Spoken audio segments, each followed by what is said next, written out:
Salut à tous, j'espère que vous allez bien, c'est Romain et on se retrouve aujourd'hui pour débriefer la première défaite des Parisiens en 2023 et sur la saison face à des Lensois qui ont plus que mérité leur victoire 3-1 et de revenir à 4 points au classement. Franchement, félicitations à eux, c'est un super projet qu'on n'a pas découvert ce soir parce que ça fait quelques temps déjà que ça marche à merveille avec des joueurs, des individualités qui sont bien ciblées lors des mercatos. Openda, on rappelle qu'il le signe pour 10 millions d'euros et un collectif mené par Franck Hez, où chaque joueur sait quoi faire dans n'importe quelle situation. C'est franchement exceptionnel et ce soir, ils nous ont torpillé de la première à la dernière seconde cette faculté à sortir les ballons avec propreté, alternée entre jeu long, de rupture, temporisation, jeu sur les côtés, relais intérieur, les décrochages des attaquants qui viennent faire des petits triangles sur les côtés pour évidemment attirer l'adversaire et ensuite la rupture, le jeu long qui va chercher soit une transversale, le demi-espace opposé,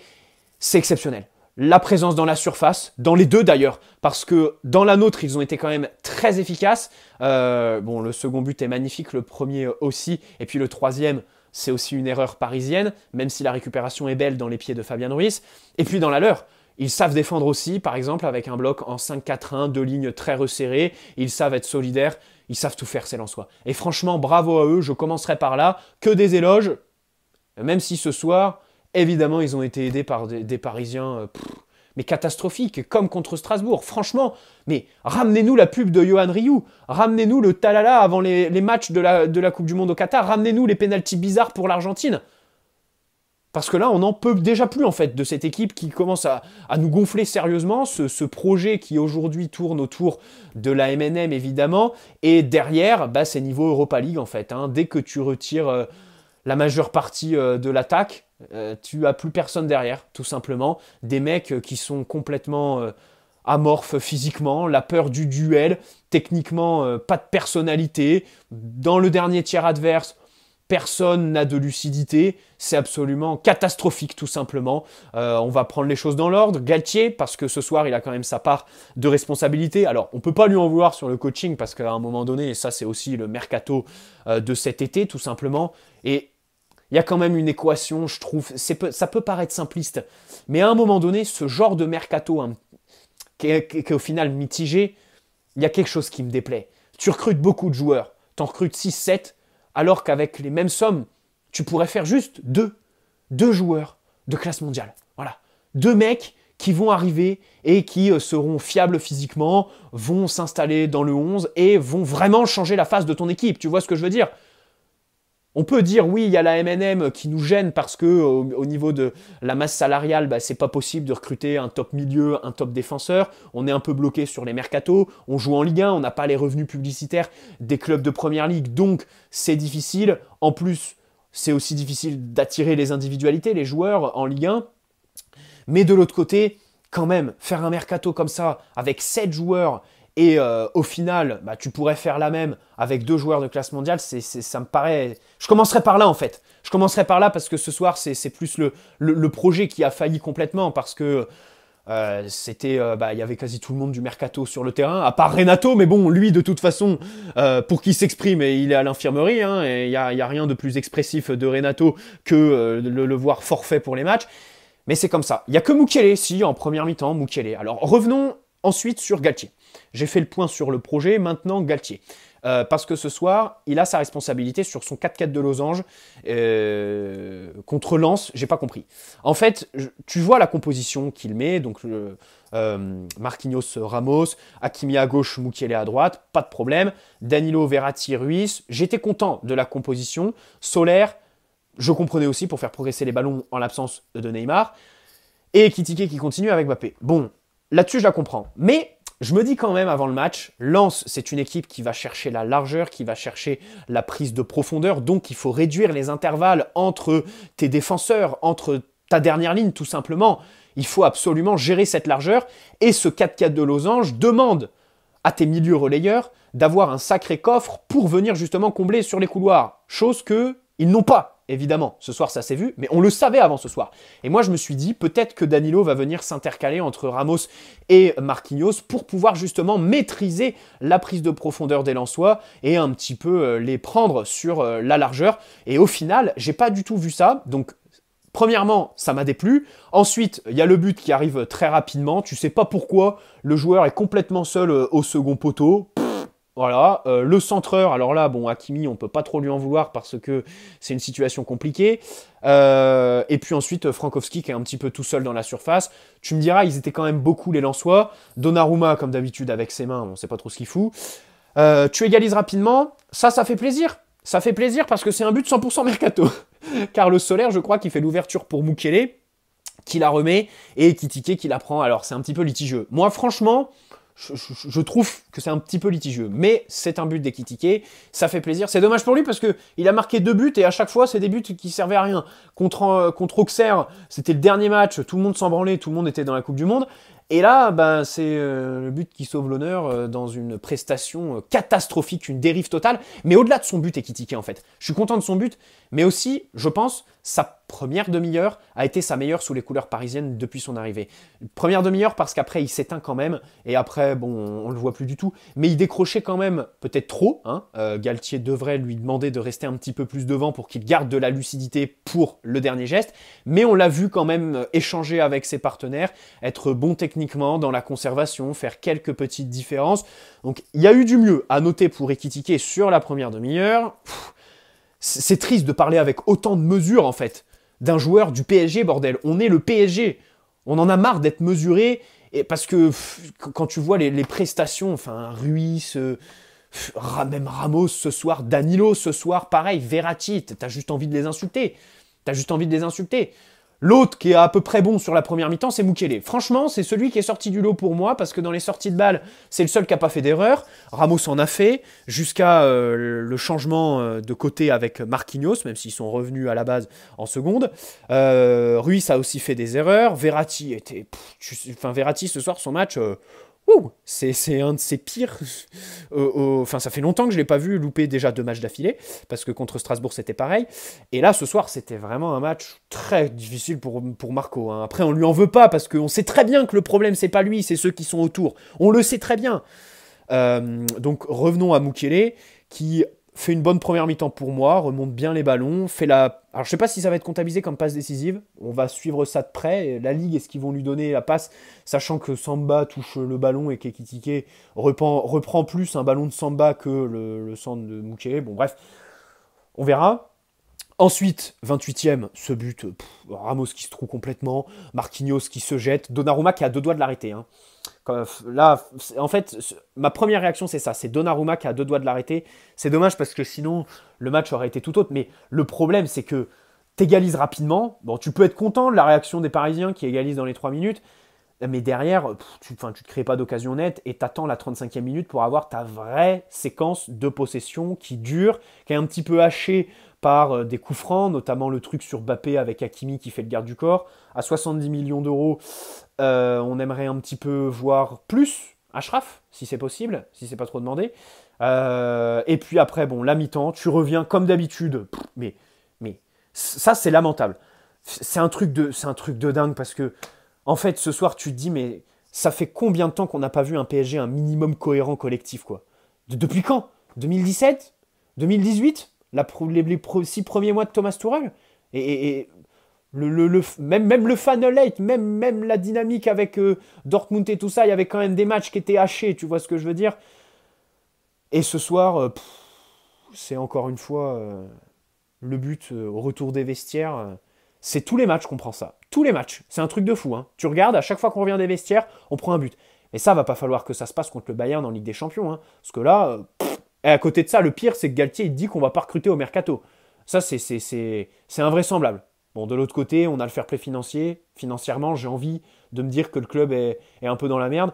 Parce que si on est bien financièrement, il n'y a aucune raison de ne pas faire un mercato de Barjo cet hiver. Là, parce que c'est très très urgent. J'en viens même à penser qu'il faut refonder complètement la charnière centrale, tout simplement. Parce que ce soir, ils ont été à l'agonie complètement. Hein. Ramos, le seul truc qui a son avantage ce soir, c'est quand Galtier daine enfin faire l'échange. Et encore une fois, on y revient à Galtier, tu vois. Je parlais de l'animation plus tôt, là, les choix individuels. Ramos et Marquinhos. Ramos à droite, Marquinhos à gauche. Quelle est la logique de ce choix, Christophe? Explique-moi. Explique-moi ce choix. Tu interchanges Ramos et Marquinhos à la demi-heure, là. Boum! Ramos se met à te faire des transversales, à faire progresser le ballon, à avoir plus de personnalité à la relance. Marquinhos est un petit peu plus à l'aise dans les duels. Fabien Ruiz, gaucher, qui sait utiliser que son pied fort. Son pied faible, oublie, comme dit Maria. Tu le mets relayeur droit. Face à Lens qui presse comme des barjots. Tu veux faire quoi? Tu veux faire quoi? À chaque fois, il va chercher la densité axiale et mettre des ballons là où il y a des joueurs lensois, plutôt que d'aller chercher Mukiele et donner un petit peu de profondeur sur son côté droit, qui est complètement amorphe, sans créativité. Marco Verratti, pareil, droitier à gauche. Peut-être que tu veux créer un lien avec Hakimi et Mbappé qui sont des individualités de l'équipe, mais à un moment donné, il y a des logiques à suivre. Danilo, il était perdu complètement, il a fait un match compliqué. On va remettre ça sur le retour de blessure, là, ses côtes qui étaient touchées avec le Portugal. Mais repasse en défense à 3, je sais pas, fais quelque chose. Parce que là, c'est compliqué. Solaire, qu'est-ce que tu veux que je te raconte? Bon, passons aux performances individuelles. Mukiele, comme j'ai dit, bon match. Ramos, à part au moment où il est repassé à gauche, c'était quand même très compliqué. Moi, je vois pas en quoi on le prolonge, en fait, Ramos. On n'a pas prolongé Silva après une finale de Ligue des Champions. Tout ça pour prendre Ramos, un an après, qui est affaibli physiquement et qui est moins bon que ce qu'était Thiago Silva. Et on va le prolonger, Ramos? Ça aurait ni queue ni tête. Pardonnez-moi, mais ça n'aurait aucun sens de prolonger Ramos. Super, il a du flow de viking, et il apporte dans le vestiaire, c'est un diplomate. Oui, ok, mais à un moment donné, nous, on veut pas Winston Churchill. On veut un mec qui est bon sur le terrain. Voilà, là, c'est vraiment compliqué pour lui. Dans les duels, il apparaît dépassé. Marquinhos, bon, il se jette sur le but d'Openda, je lui en veux à moitié là-dessus, franchement, parce que c'est vrai qu'il est en pleine course et c'est un petit peu la seule chose à faire pour essayer de précipiter un petit peu l'attaquant. Il joue très très bien le coup, Openda. C'est un but qui est magnifique. C'est Fofana, extraordinaire sortie de balle, après une espèce d'occasion pour Mbappé. C'est voilà, extraordinaire, c'est Fofana. Rendons leur hommage aussi aux Lensois ce soir. On peut tomber sur les Parisiens, les insulter de tous les noms, mais rendons aussi hommage aux Lensois qui ont été exceptionnels. Bon, Hakimi à gauche. Pas fait grand chose encore une fois. Ce soir, c'est un match pas terrible pour lui. Hein. Et pourtant, il n'avait pas sa circonstance atténuante avec Messi qui l'oublie la plupart du temps. Hein. Ce soir, il n'était pas sur le terrain, Messi. Et on espère qu'il va revenir rapidement. Parce que là, on n'en peut plus de cette équipe de merde. Danilo, pas bon. L'utilisation du ballon était trop hasardeuse et des déplacements à chaque fois pris complètement au duel. Il y a eu une ou deux fois où l'arbitre s'est trompé par contre avec lui, notamment sur sa main là où il est au duel avec le ballon. Verratti, comme je l'ai dit, là absent complètement ce soir. En fait, je sais pas quoi dire du match de Verratti parce qu'en fait je l'ai pas vu en fait. C'était un match sans. On lui en veut pas, hein, mais il faut le souligner quand même. Hein, et contre Strasbourg, c'était pareil. Ruiz, pareil. Il a fait 2 bons matchs. Maintenant, il faudrait peut-être quand même avoir un petit peu de régularité, mais ça. Mais ça, de toute façon, tout le monde le savait quand il est venu de Naples pour 20 millions. Voilà, plus les 18 que tu as mis sur Carlos Soler, plus les 40 que tu as mis sur Vitinha. Voilà. Ça te fait 70 millions. 80 même. 80 que tu peux mettre sur un milieu de classe mondiale. Un Milinkovic-Savic, par exemple, qui lui, par exemple, va te changer la face de l'équipe, a une vraie qualité de passe pour faire progresser le ballon, a les qualités physiques pour aller au duel, je sais pas, parce que c'est les mecs athlétiquement, au-delà du défaut technique, des choix de Galtier, les mecs athlétiquement, ils sont perdus. Ils ne veulent pas aller au duel. Et moi, je comprends pas cette culture de la loose. Cette culture de la loose physiquement. Je comprends pas qu'au PSG, on n'ait toujours pas compris que pour gagner une compétition phare, il faut évidemment des mecs qui vont au duel, des joueurs de duel. Je sais pas, on a eu Matuidi à un moment donné, mais là, aujourd'hui, c'est cataclysmique. Cataclysmique. Solaire les fuit tous. Enfin... À un moment donné, en mi-temps, je me disais, il y a peut-être un peu du mieux, il réussit un peu à garder le ballon. Bon, par rapport à ses derniers matchs, tu sens qu'il s'est un petit peu acclimaté à la Ligue 1. D'ailleurs, ce soir, le match était exceptionnel. Hein. L'adversité lensoise au niveau physique était énorme. On n'a pas répondu. Hein. Voilà. Mais le fait, c'est cette impuissance qu'on ressent qui est juste lamentable et qui te fout hors de toi. Ekitike, comme je l'ai dit, bonne première demi-heure, après on ne le voit plus, et puis Mbappé, bon bah force est de constater que il peut pas nous sauver tous les 4 matins. Aujourd'hui c'était un match un petit peu bizarre pour lui, il était bien pris aussi la plupart du temps, il a essayé de faire des différences, parfois il s'est aussi emmêlé. Parfois, il est allé jusqu'à pousser le dribble. Un match moyen pour lui. Bon, bah, maintenant, prenez des vacances. Là, franchement, on affronte Châteauroux vendredi. Hakimi, Mbappé, prenez des vacances. À un moment donné, psychologiquement, casse-toi aux États-Unis, Mbappé. T'aimes bien aller à Miami, New York. Va voir des matchs de NBA. Là, ça joue en ce moment. Va voir les Brooklyn Nets. Va voir Kevin Durant, tout le monde, et reviens pour ranger frais, tranquillement, parce que voilà, là, c'est c'est compliqué. Là, ce soir, c'est vrai que bon, c'est que la première défaite, vous me direz, mais il y a eu tellement de matchs qui se jouent sur un fil, qui se jouent au mental. Strasbourg, par exemple, mercredi, quand tu re-regardes le match, tu peux te dire, ah super, Mbappé, il va chercher le pénalty à la 94e, c'est extraordinaire de faire ça 10 jours après la Coupe du Monde, il y a les ressources mentales au PSG. Mais de l'autre côté, t'as Strasbourg, les mecs, ils sont à 11 contre 10 pendant une demi-heure et ils font littéralement n'importe quoi, les mecs. Ils sont incapables de gérer une supériorité numérique en face. Tu vois ce que je veux dire? À chaque fois aussi, l'adversaire nous aide beaucoup et c'est ça qui est chiant. Voilà. Et après, en Ligue des Champions, on va s'étonner, on va s'étonner qu'on est nul, qu'on se fait éliminer tout de suite et qu'en mars, notre saison est terminée et tout le monde gueulera. Messi, Neymar se feront insulter par le Cup, voilà, hein, alors que les premiers à insulter, c'est tous les autres qui sont autour. Voilà, c'est ce qu'il faut comprendre un petit peu. C'est ce qu'il faut comprendre dans ce club, chez ses supporters, je sais pas. Là, il y a un truc qui tourne pas rond parce que, ouais, regarder les matchs, les re-regarder et voir que ça progresse pas, que y a pas grand chose, c'est compliqué quoi. Et puis c'est mercato là qui ressemble à pas grand chose, on en a marre quoi. Enfin, 80 patates les gars. Les gars, si on fait les comptes, Renato 15, Solaire 18, ça fait aller disons 30. Vitinha 40, ça fait 70. Ruiz, on compte 25, ça fait 95. J'en ai oublié un, je sais plus qui c'est. Et Kitike, c'est en attaque. Mais 95, c'est juste de l'argent qui est gaspillé. C'est de l'argent qui est mal utilisé, tout simplement. À un moment donné, il faut se remettre en cause. Ça citait Bernardo Silva cet été. Pourquoi t'as pas signé?